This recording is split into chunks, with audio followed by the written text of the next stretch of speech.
السلام علیکم ورحمۃ اللہ۔ اللہ آپ کا چہرہ روشن رکھے اور آپ کا ذوق سلامت رکھے۔ ایک ایشو یہ آ رہا ہے کہ پروگرام لمبا ہے، بیٹھ کر دیکھنے کا ٹائم نہیں، تو ہمیں سیکھنے کے لیے دیکھنا لازم نہیں ہوتا، ہم سن کر بھی سیکھ سکتے ہیں۔ آپ جو بھی اس میلاد کو دیکھ رہا ہے، اگر کہیں لانگ ڈرائیو پر ہے یا لانگ ڈسٹنس ہے کہیں اور آپ نے لمبا ڈرائیو کر کے جانا ہے تو آپ اس کو لگا کر سن سکتے ہیں۔ آپ میری جتنی بہنیں بیٹیاں ہیں، آپ گھروں میں کام کاج کرتے وقت اس کو بلند آواز سے لگا لیں، سنتے رہیں اور کام کرتے رہیں، سیکھتے رہیں۔ اور آپ کے کمنٹس ہمیں ہمیشہ حوصلہ ہوتے ہیں ہمارا۔ آپ جب درود پاک لکھتے ہیں تو جتنی دیر تک آپ کا درود لکھا رہتا ہے، فرشتے آپ کے لیے مغفرت کی دعا کرتے رہتے ہیں۔ اور میلاد پر ضرور کمنٹس اس لیے کیا کیجئے کہ اگر کوئی کمی یا خامی ہوتی ہے تو وہ ظاہر ہے دیکھنے والے کو ہی نظر آ رہی ہوتی ہے، ہم اس کو زیادہ بہتر کرنے کی کوشش کرتے ہیں۔ اور دل سے دعا ہے میری کہ اللہ تعالی ہمیں اور ہماری نسلوں کو اپنے محبوب اللہ نبی علیہ الصلوۃ والسلام کا عشق عطا فرمائے۔ سمینہ کی طرف میلاد ہے یہ، اور ہم پہنچ گئے ہیں، تمام ریفریشمنٹس اور ویلکم ہو چکے ہیں، اور اب بس اوپر جائیں گے۔ چھت پر انہوں نے ارینج کیا اور یہاں پروگرام آغاز ہوگا۔ نہایت خوبصورت محفل ہے، آپ نے اس سے پہلے ایسی باتیں اور ایسی نعتیں ہرگز بھی نہیں سنی ہوں گی۔ پورا پروگرام سکپ کیے بغیر دیکھیے گا۔ آئیے شروع کریں۔ کھلے ہوئے ہیں کہ تو کریم ہی جو ٹھہرا تو کرم کے کیا ٹھکانے، تو کریم ہی جو ٹھہرا تو کرم کے کیا ٹھکانے، تو نوازنے پہ آئے تو نواز دے زمانے، تو کریم ہی تو ٹھہرا تو کرم کے کیا ٹھکانے، تو نوازنے پہ آئے تو نواز دے زمانے، اور تیری جود جیسے بادل۔ یہ جود جو ہے نا جواد سے ہے، ایک ہوتا ہے سخی اور ایک ہوتا ہے جواد۔ سخی وہ ہوتا ہے جو مانگنے پر دیتا ہے، اور جواد وہ ہوتا ہے جو بن مانگے بھی عطا فرماتا ہے۔ تو اللہ تعالیٰ کی یہ شان جود ہے کہ اس سے نہ بھی مانگا جائے پھر بھی اپنے بندے اور اپنی بندیوں کو عطا فرماتا ہے۔ کہ تیری جود جیسے بادل، جو نہ مانگے اس کو بھی دے، جو کبھی ختم نہ ہوں گے تیرے پاس وہ خزانے، اور میرے عیب ان گنت ہیں تیری رحمتیں سمندر، میرے عیب ان گنت ہیں تیری رحمتیں سمندر، میرے جیسے اے میرے رب تجھے آتے ہیں نبھانے، میرے عیب ان گنت ہیں تیری رحمتیں سمندر، میرے جیسے اے میرے رب تجھے آتے ہیں نبھانے، اور تجھے واسطہ ہے ان کا جنہیں تو بھی تک رہا ہے، تجھے واسطہ ہے ان کا جنہیں تو بھی تک رہا ہے، مجھے بخش دے کہ جاؤں انہیں شکل میں دکھانے، تو کریم ہی جو ٹھہرا تو کرم کے کیا ٹھکانے، تو نوازنے پہ آئے تو نواز دے زمانے۔ رسول اللہ صلی اللہ علیہ وآلہ وسلم کی رحمت والی ذات پر یہ صلاۃ والسلام جب پڑھیں گے تو پھر اس کو آپ میرے پیچھے محبت سے دہرائیں گے۔ رسول اللہ صلی اللہ علیہ وآلہ وسلم کا جمال ایسی چیز نہیں ہے کہ اس کو دیکھ کر کوئی اس میں کھو نہ جائے۔ کوئی دنیا کی عام سی چیز عام سی جگہ بھی ہوتی ہے، جمال مصطفیٰ سے اس کا کوئی مقابلہ نہیں ہے، لیکن اگر کوئی ایسا منظر آنکھوں کے آگے آئے جو ہماری آنکھوں کو آپ سمجھیں کہ مسور کر لے، باندھ لے، تو ہم کتنی دیر خاموشی سے اس منظر میں بیٹھے رہتے ہیں اور ہمیں وقت گزرنے کا احساس بھی نہیں ہوتا۔ تو اگر سوچیں اگر دنیا کا حسن انسان کو ایسے بھلا سکتا ہے تو جن کے لیے یہ حسن بنا ہے ان کے اپنے حسن کا عالم کیا ہوگا۔ اور جس کسی نے دیکھا جمال مصطفیٰ کو پھر اس کی آنکھوں نے اور کچھ دیکھنا پسند کیا ہی نہیں، کہ جمال مصطفیٰ میں کھو گیا ہوں تصور میں انہی کے سو گیا ہوں، جمال مصطفیٰ میں کھو گیا ہوں تصور میں انہی کے سو گیا ہوں، میری ساری خدائی ہو گئی ہے میں جب سے خود کسی کا ہو گیا ہوں، اور جب تک بکے نہ تھے تو کوئی پوچھتا نہ تھا، اور تو نے خرید کر ہمیں انمول کر دیا، اور جس کے حضور ہو گئے اس کا زمانہ ہو گیا، کہ میری ساری خدائی ہو گئی ہے میں جب سے خود کسی کا ہو گیا ہوں، اور غلامی سید عالم کی کر کے پرانے داغ سارے دھو گیا ہوں۔ اللہ پاک ویسے بھی مہربان کریم ہے، لیکن کوئی حضور کے دروازے پہ آئے نا اور کسی بھی طرح حضور کو منا لے. وہ دیا قلبی جب انہوں نے کلمہ پڑھا تھا تو ان کے آنسو ہی بند ہوتے تھے.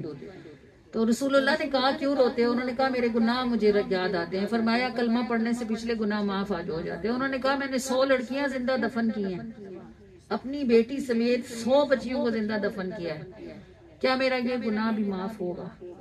حضور علیہ الصلوۃ والسلام روتے تھے، اتنا روئے کہ داڑھی مبارک آنسوں سے تر ہو گئی. پھر فرمایا کہ اے دیا جو اس دامن رحمت میں آ جاتا ہے اس کو معافی نصیب ہو ہی جاتی ہے. تو ہم کتنے ہی گندے گناہگار، خطا کار، سیاہکار سے اس حد تک تو نہیں پہنچے ہوں گے نا. تو امید کیوں نہ رکھیں کہ اللہ ہمیں ضرور ہی معاف فرمائے گا اس درود کے صدقے سے جو اس نے ہمیں پڑھنے اور پھیلانے کی توفیق عطا فرما رکھی ہے. کہ غلامی سید عالم کی کر کے پرانے داغ سارے دھو گیا ہوں، جمال مصطفیٰ میں کھو گیا ہوں، تصور میں انہی کے سو گیا ہوں، میری ساری خدائی ہو گئی ہے، میں جب سے خود کسی کا ہو گیا ہوں، غلامی سید عالم کی کر کے پرانے داغ سارے دھو گیا ہوں. الصلاۃ والسلام علیکہ یا رسول اللہ. پچھلی قوموں سے اگر غلطیاں ہوتی تھی، خطا ہوتی تھی، تو سب سے پہلے تو ان کا پردہ اٹھا دیا جاتا تھا. پھر ان کی خطاؤں کی سزائیں بہت سخت تھیں. ہم امت محمدی میں اگر صدقہ نکالیں تو اپنے ہی جیسے کسی دوسرے غریب مسکین بہن بھائی کو دے دیتے ہیں، اس کا بھلا ہو جاتا ہے. ہم سے پہلی امتوں میں جب لوگ صدقہ نکالتے تھے تو ان کے صدقے کو آگ آ کر جلا دیا کرتی تھی. اب اس میں 2 باتیں ہوتی تھی. ایک تو یہ کہ جو صدقہ نکالا وہ کسی کے کام کا نہیں ہے، کوئی اسے استعمال نہیں کر سکتا، آگ جلا جائے گی. دوسری بات یہ کہ جس کا صدقہ قبول نہ ہوتا تھا وہ رسوا ہو جاتا تھا، کیونکہ آگ نہ جلائے تو اس کا مطلب یہ ہے کہ اللہ نے قبول ہی نہیں کیا. تو ہمیں تو بس حکم ہے کہ صدقہ کرو. یہ ایک پردہ پوشی ہے. قبول ہونا یا نہ ہونا تب پتہ چلے گا جب سب کو پتہ چلے گا، ہمیں بھی تبھی پتہ چلے گا. تو یہ اللہ تعالیٰ نے ہمارا پردہ رکھا ہوا ہے. صدقہ ہے محبوب اللہ نبینا علیہ الصلوۃ والسلام کا. دیکھیں اللہ پاک سبحان ہے، وہ پاک کی چیزیں پسند کرتا ہے. کیا معلوم کسی کی کمائی میں کہیں سے کوئی حرام شامل ہو، اس بیچارے کو خود بھی نہ پتا ہو، کوئی ناجائز ہو، تو اللہ تو نہیں قبول کرتا، لیکن وہ دے دیتا ہے، لگ بھی جاتا ہے، کسی کو پتہ بھی نہیں چلتا کہ اس کا صدقہ نہیں قبول ہوا. یہ اس کی طرف سے پردہ پوشی ہے. تو یہاں یہی دعا سکھائی جا رہی ہے کہ اللہ سے یہ دعا کرو کہ ہمارے پروردگار جیسے کہ ہم سے پچھلی امتوں پر بھاری بوجھ رکھے گئے تھے، اے ہمارے پروردگار ہمارے کندھوں پر وہ بوجھ نہ رکھنا جو ہم سے پہلے لوگوں پر رکھے گئے تھے.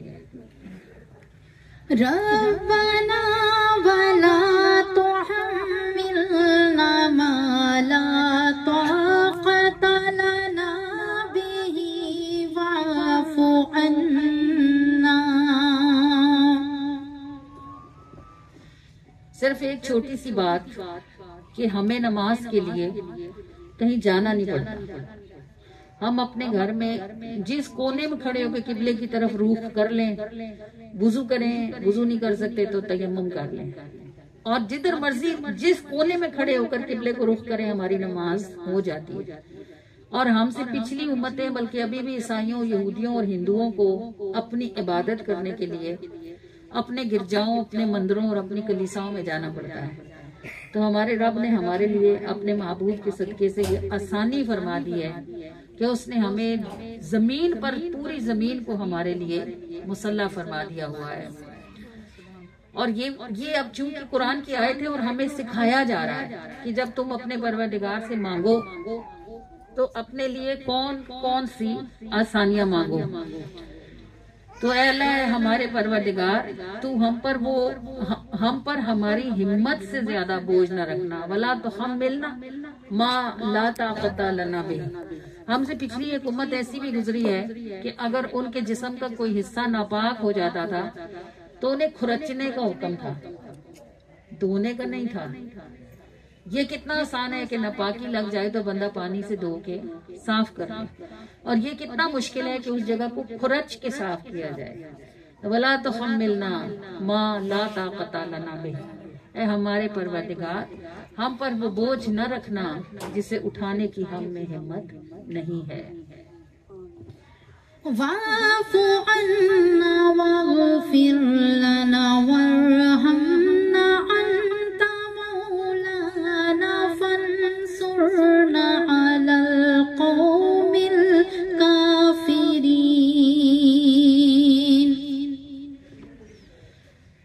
واعف عنا، ہمیں تو درگزر ہی فرما دے، واغفر لنا، اور اے اللہ تجھے تیری شان غفاری کا صدقہ ہم پر تو اپنی چادر غفاری کو تان لے بہر الہا، جب تو ہمیں درگزر کر دے تو پھر ہمیں ڈھانک لے، ایسا چھپا لے کہ تیرے سوا کسی کو خبر بھی نہ ہو کہ ہماری اوقات کیا ہے اور ہمارے کام کیسے ہیں۔ ورحمنا، اور جب تو ہمیں اپنی چادر غفاری سے ڈھک لے تو پھر ہم پہ رحم فرما، یہ کہ یہ چادر نہ تو جیتے جی ہم سے اتاری جائے، نہ موت کے وقت دور کی جائے، نہ ہی قبر میں، نہ ہی حشر میں۔ ہم پر رحم فرما دے کہ تو ہمیں اس چادر میں لپیٹ دے۔ واعف عنا واغفر لنا وارحمنا۔ اب اتنی عرضیاں ہم تجھے کیوں ڈال رہے ہیں؟ انت مولانا، تیرے سوا بھی کوئی ہمارا ہے؟ کوئی سنے گا ہماری؟ کسی کو ہماری سمجھ آئے گی؟ کوئی ہم پہ تیرے سوا بھی اتنی مہربانی کرے گا کہ ہم غلطیاں بھی کرتے جائیں اور پھر تجھے کہتے بھی جائیں کہ ہمیں ڈھک لینا، ہمیں دکھا، لوگوں کے آگے شرمندہ نہ کرنا، رسوا نہ کرنا۔ تو اے اللہ ہم تیری بارگاہ میں اتنی عرضیاں اسی لیے تو ڈالتے ہیں کہ ہمیں یہ بات معلوم ہے کہ تیرے سوا ہمیں کوئی پوچھنے والا ہے ہی نہیں۔ انت مولانا، تو ہی تو ہمارا والی ہے، تو ہی تو ہمارا مولا ہے، تو ہی تو ہمارا مالک ہے، ہمارے پروردگار۔ فانصرنا، ایک یہ مہربانی اور فرما دے کہ ہمیں فتح عطا فرما دے۔ یہ فتح ہمیں کس چیز پہ چاہیے؟ علی القوم الکافرین، یہ دو کافر ہیں جن سے ہمیں ہر وقت لڑنا ہے، ایک ہمارا نفس ہے اور ایک شیطان ہے۔ اندر نفس ہے، باہر شیطان، ایک محشر سا رہتا ہے۔ ہر وقت یہ اندر والا نفس ہمیں کھینچتا ہے برائی کی طرف، اور یہ باہر والا شیطان ہمیں ہر وقت برائی کی طرف دھکا دیتا رہتا ہے۔ کوئی بندہ کیسے کھڑا ہو سکتا ہے؟ ایک طرف سے اس کو کھینچا جا رہا ہو، دوسری طرف سے اس کو دھکا لگایا جا رہا ہو، تو اس کے پاؤں کیسے جم سکتے ہیں؟ فانصرنا علی القوم الکافرین، اے اللہ ان شیطانوں پر، ان کافروں پر ہمیں فتح عطا فرما دے۔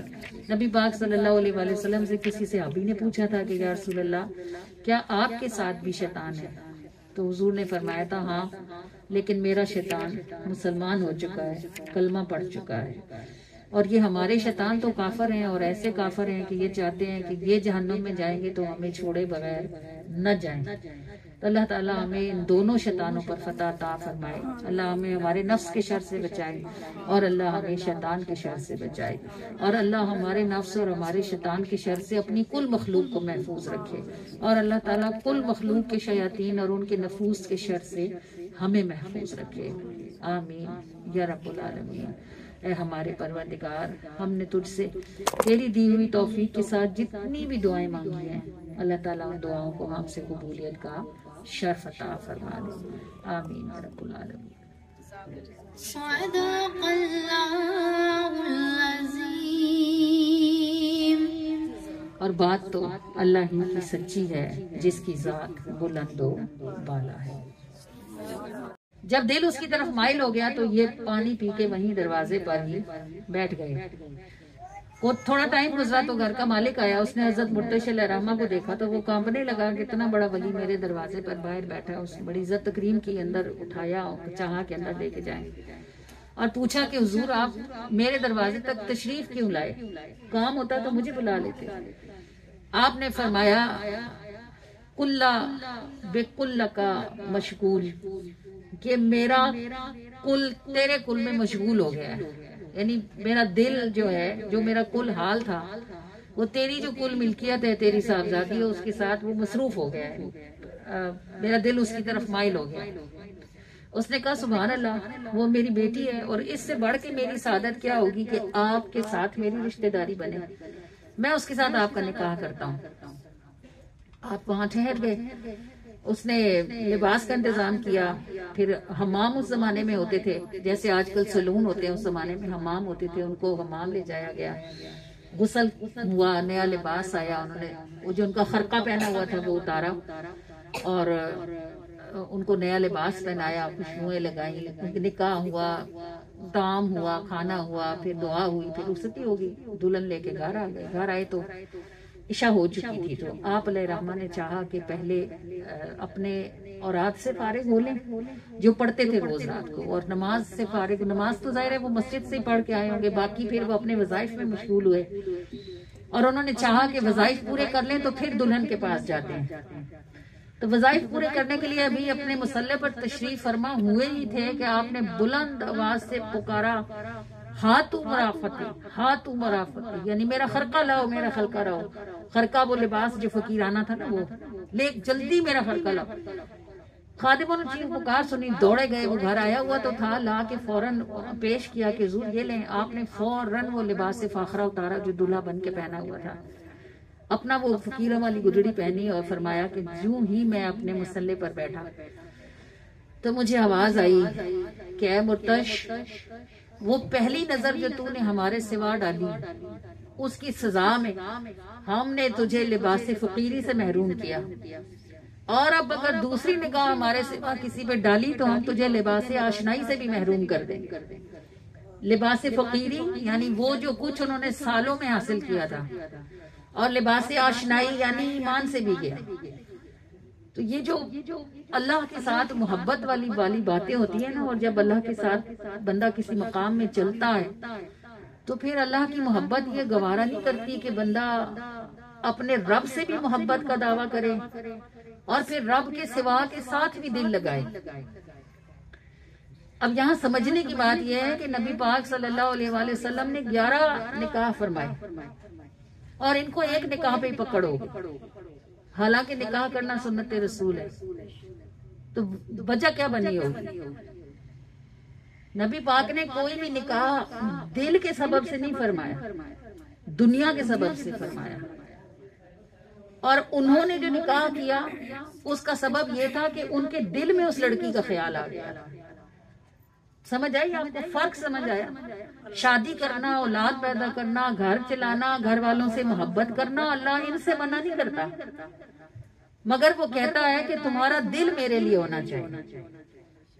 وَتَبَتَّلْ إِلَيْهِ تَبْتِيلًا، باہر سے جو مرضی نبھاؤ، اندر سے ساروں سے ٹوٹ کے صرف مجھ سے جڑے رہو۔ یہ کتنا سیدھا اور آسان کلیہ ہے، مگر ہم میں سے ہر ایک اگر اپنے دل کے اندر جھانکے تو اللہ کے سوا یہاں سب موجود ہے، سب کچھ ہے، بس ایک وہی نہیں ہے جس کی یہ جگہ ہے۔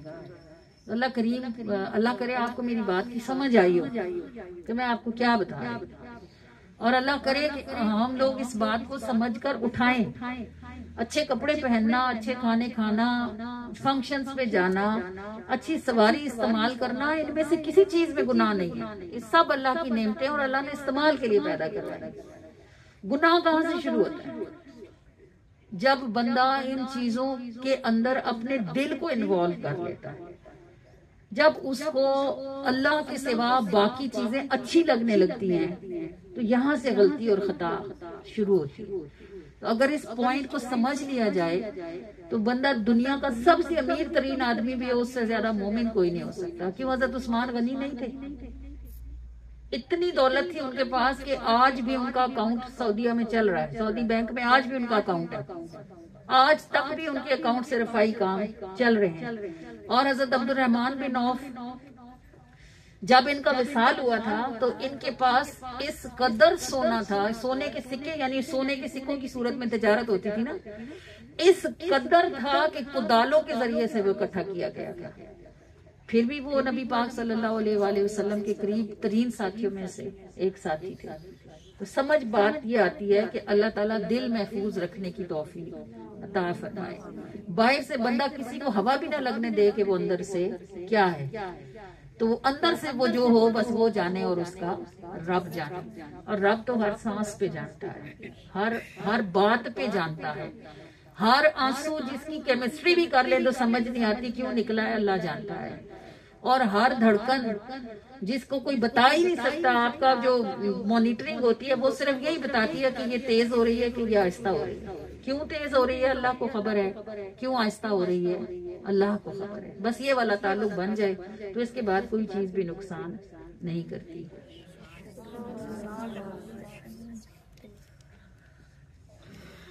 ہر سانس جو اندر جاتی ہے, ہر سانس جو باہر آتی ہے, ہر دھڑکن میرے دل کی صدا بس گیت تیرے ہی گاتی ہے.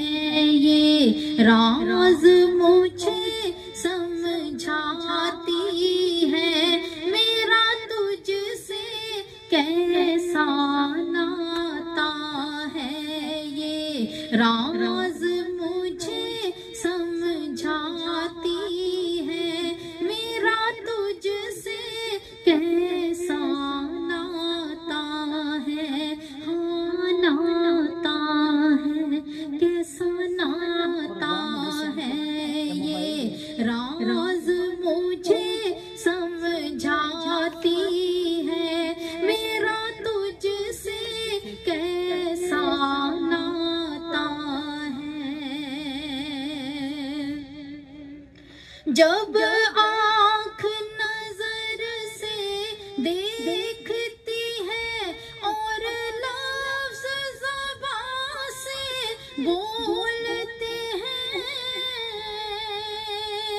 جب آنکھ نظر سے دیکھتی ہے اور لفظ زبان سے بولتے ہیں, آواز نکل کر ہونٹوں سے لہجوں کے سر بکھراتی ہے. یہ راز مجھے سمجھاتی ہے, میرا تجھ سے کیسا ناتا ہے. یہ راز مجھے سمجھاتی ہے, میرا تجھ سے کیسا ناتا ہے. جب نفس مجھے اکساتا ہے, تیرے راستے سے بھٹکاتا ہے. جب نفس مجھے اکساتا ہے, تیرے راستے سے بھٹکاتا ہے. تیری رحمت آڑے آتی ہے, گرنے سے مجھے بچاتی ہے. یہ راز مجھے سمجھاتی ہے, میرا تجھ سے کیسا ناتا ہے. یہ راز مجھے سمجھاتی ہے, میرا تجھ سے کیسا ناتا ہے. جب بندہ ہونے کے ناطے میرے پاؤں پھسل ہی جاتے ہیں, جب بندہ ہونے کے ناطے میرے پاؤں پھسل ہی جاتے ہیں, تیری غفاری میری بخشش میں لمحانہ دیر لگاتی ہے. یہ راز مجھے ہے میرا تجھ سے کیسا ناتا ہے، یہ راز مجھے سمجھاتی ہے میرا تجھ سے کیسا ناتا ہے۔ تیری شان بڑی تیرے ملک بہت، میں بے مایا بے ہستی حقیر، تیری شان بڑی تیرے ملک بہت، میں بے مایا بے ہستی حقیر، میری ایک پکار پہ کتنا کرم قدرت تیری فرماتی ہے، یہ راز مجھے سمجھاتی ہے میرا تجھ سے کیسا ناتا ہے، یہ راز مجھے سمجھاتی ہے میرا تجھ سے کیسا ناتا ہے۔ میں نہ تھی تب بھی تیری تھی، نہ ہوں گی تب بھی تیری ہوں، میں نہ تھی تب بھی تیری تھی، نہ ہوں گی تب بھی تیری ہوں، ان دونوں بیچ میرے مولا تیری عظمت مجھے نبھاتی ہے، یہ راز مجھے سمجھاتی ہے میرا تجھ سے کیسا ناتا ہے، جو کبھی نہ ٹوٹنے پائے گا میرا تجھ سے ایسا ناتا ہے، ہاں ناتا ہے، کیسا ناتا ہے، جو کبھی نہ ٹوٹنے پائے گا میرا تجھ سے ایسا ناتا ہے، جو کبھی نہ ٹوٹنے پائے گا میرا تجھ سے ایسا ناتا ہے۔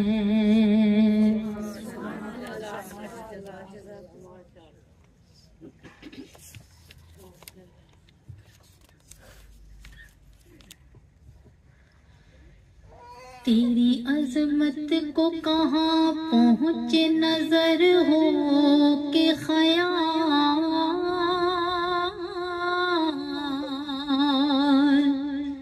رب نے لکھا ہے تیرا نام اپنے نام کے ساتھ، تجھ سے آقا کو نہیں کوئی غلاموں کی کمی،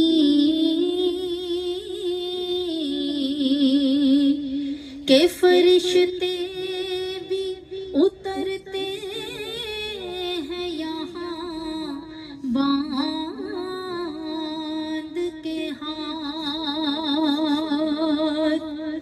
اپنی محفل میں بلایا ہے بٹھائے رکھنا، میرے سرکار میری بات بنائے رکھنا، ایسی عظمت پہ ہمیں